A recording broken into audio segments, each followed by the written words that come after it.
Happy Monday of Holy Week, everyone. Today, Kate has for us a devotion that is titled Compassion, Suffering Alongside. In John chapter 11, verse 33, we hear these words. When Jesus saw Mary's profound grief and the moaning and weeping of her companion, he was deeply moved by their pain.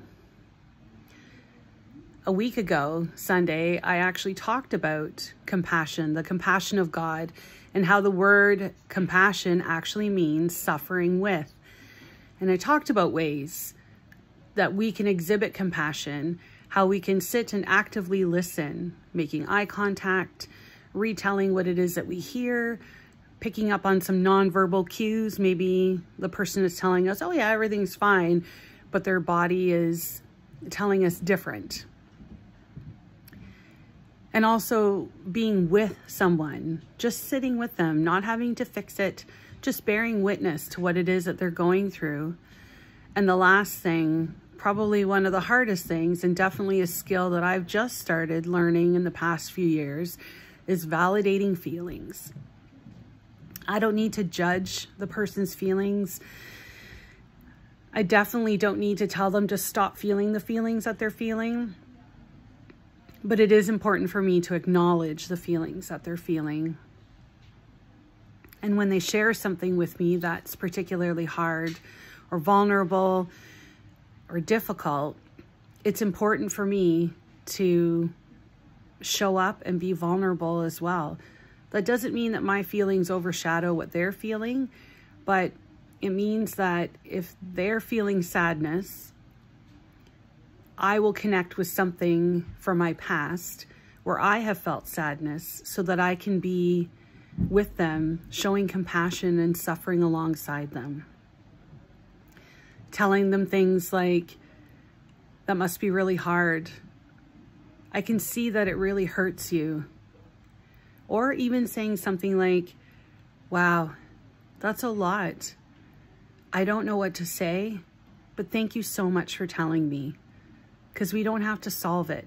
We just have to acknowledge it. Let's hear what Kate's prayer is for this. Blessed are you, the sensitive one, attuned to the feelings of others. You couldn't turn it off if you tried. Blessed are you with the emotional bandwidth to hear hard things without fixing or minimizing or deflecting. You know the gift of presence. Blessed are you who choose to show up without judgment, with little gifts or small acts of practical help. You know the gift of compassion. Blessed are you too when you are utterly exhausted by other people's problems. And actually, now that we're talking about it, it's getting even more annoying. Your empathy is a precious, precious gift that deserves to be protected too.